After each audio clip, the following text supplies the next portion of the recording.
السلام عليكم ورحمة الله وبركاته. ازيكم يا حبايب قلبي، عاملين ايه؟ اهلا بكم في فيديو جديد النهارده. وصفة هتعجبكم جدا جدا جدا النهارده بالمطبخ. هنعمل مع بعض زي ما انتم شايفين كده الكنافة بالمانجا. الكنافة بالمانجا دي طبعا يعني غالية جدا يا حبايب قلبي، بنروح نشتريها من بره ب 300 ب 400 جنيه، يعني ما اقولكوش يعني. وهي اصلا طريقتها سهلة جدا جدا جدا. بصوا بقى، عملت انا منها الكبات الحلوة دي كده لفوانيس رمضان، كل سنة وانتم طيبين. وعملت منها برده اللي زي ما انتم شايفين كده الايه، الكنافة نفسها زي ما انتم شايفين الحلوة اللي قدامكم دي، حلوة قوي قوي قوي. هتعجبكم جدا جدا جدا اهي. بصوا شايفين حلوه قوي ازاي، جميله جدا عليكم. ممكن تعمليها وتاخديها هديه لاي حد. عشان نشوف الطريقه بتاعتنا بقى، نسمي على رسول الله ونقول بسم الله الرحمن الرحيم، ونبدا بقى نشوف المقادير بتاعتنا، ونشوف احنا يعني ايه استعملنا ايه بالظبط. اول حاجه ده ربع كيلو كنافه، ربع كيلو من الكنافه. تمام كده. هيعمل لكم الصينيه الحلوه اللي هي مقاس 22.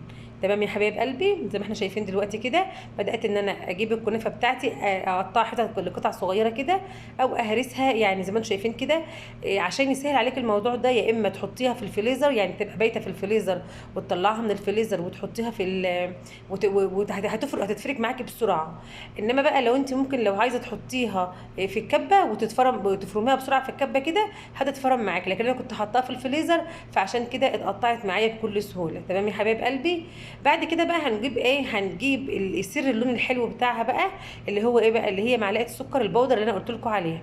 تمام. بنحط معلقتين سكر، من سكر بودر كده زي ما احنا شايفين اهو. وبعدين بنبتدي ان احنا ايه نقلبها معاها. بعد كده يا حبايب قلبي، طبعا السكر ده بيساعد على ان يبقى لونها حلو قوي، وبتبقى جميله جدا، اللون بتاعها بيبقى ذهبي وحلو كده. بعد كده بنجيب بقى ايه حبايب قلبي، احنا عايزينها تبقى مقرمشه. الكنافه تبقى مقرمشه وانت بتاكليها. هتبقى مقرمشه ازاي يا ام دنيا؟ لو انت جبت لها حطيتي فيها 3 او 4 معالق من الزيت. يعني انا حطيت الكوبايه اللي انت شفتوها دي، الكوبايه دي فيها ربعها ربعها زيت، وثلاث ارباعها سمنه.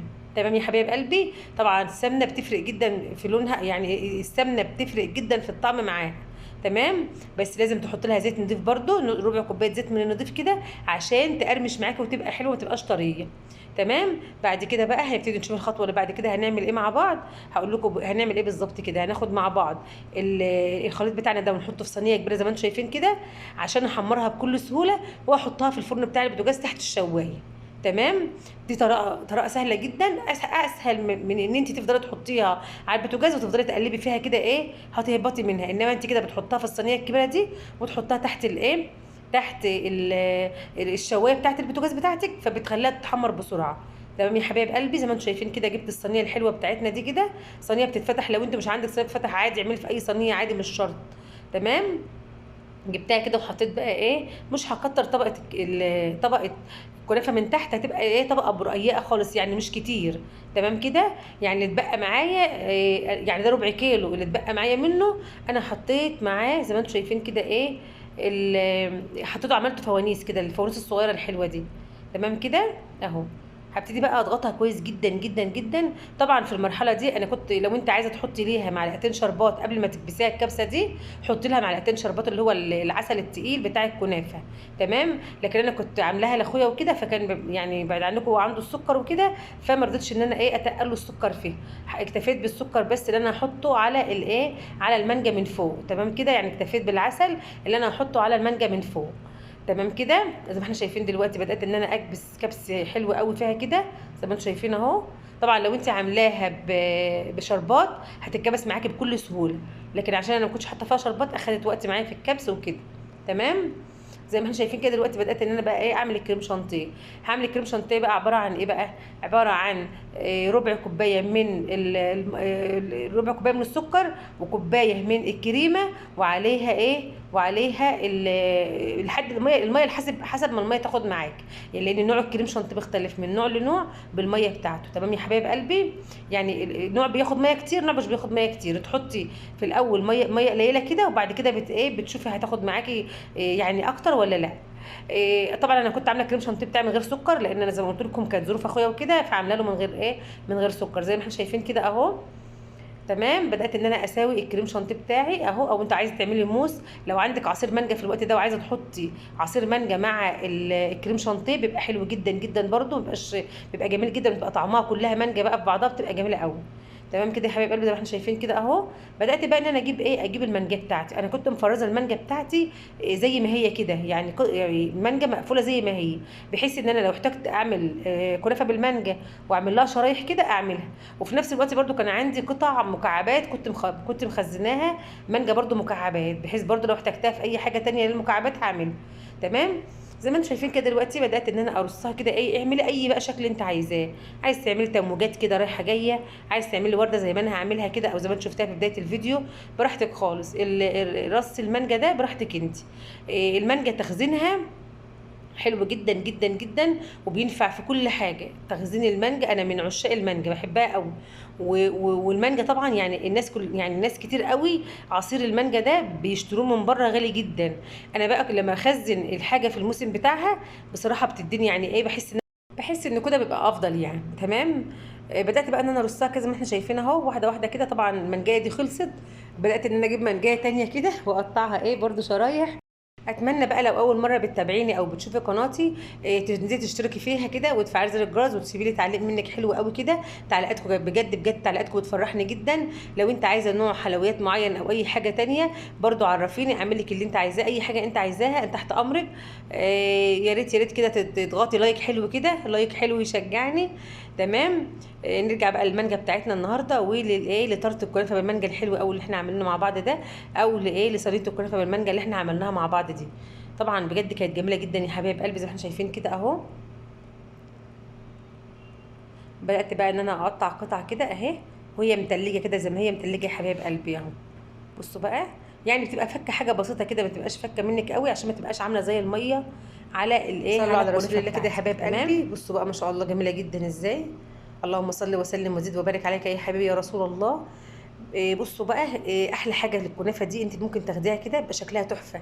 تاخديها كده لاي حد زياره وانت رايحه له في رمضان، معزومه عند اختك، معزومه عند حماتك، معزومه عند اي حد من اصحابك، بتاخدي الكنافه دي معاكي. هي مش مكلفه والله يا جماعه، هي حلوه جدا جدا. بتاخديها بقى وبتبقى شكلها وطعمها تحفه، وبتبقى قيمه كده وانت داخله بيها للزياره بتاعتك. طبعا في اطباق بتتباع اللي هي الاطباق الازاز اللي هي الاكريليك دي، بتحط عليها الكنافه، بتتعمل عليها عادي جدا. انا كنت بعملها قبل كده وببيعها، بتبقى جميله جدا جدا فيها يعني وحلوه.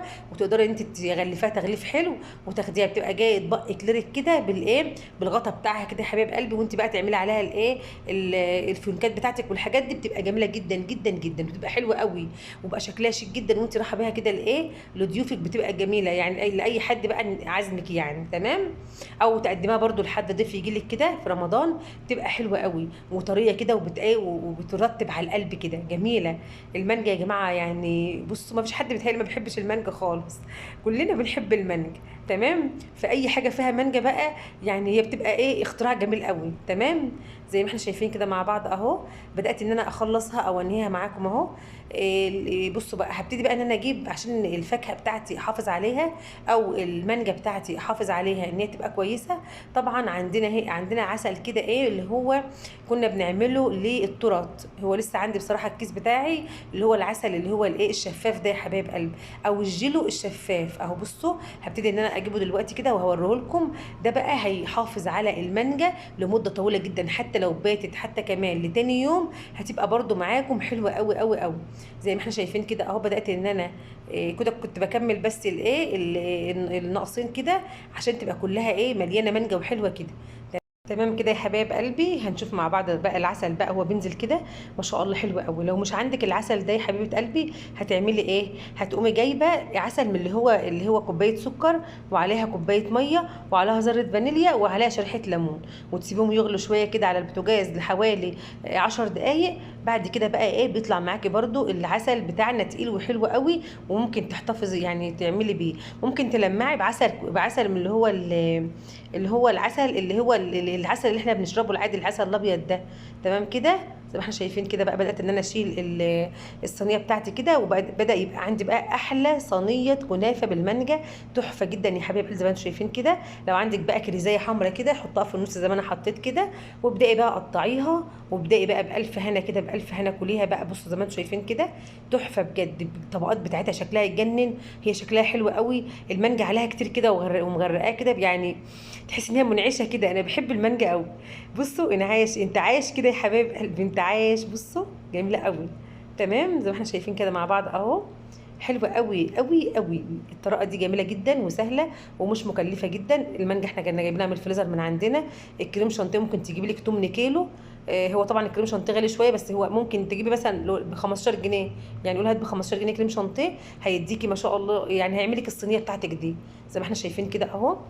حلوه قوي. وطبعا عملنا مع بعض كمان القبات زي اللي ما احنا هنشوفها مع بعض شايفين كده، دلوقتي دي قبات حلوه جدا كده، حلوه قوي. فوانيس رمضان كده عجبتني، حلوه قوي الفكره بتاعتها. فقلت اعملها برضو، عملتها طبقات، طبقه برضو كنافه وطبقه كريمه وطبقه مانجا. لو عجبكم الفيديو بتاعنا ما تنسوش في اللايك والشير، والسلام عليكم.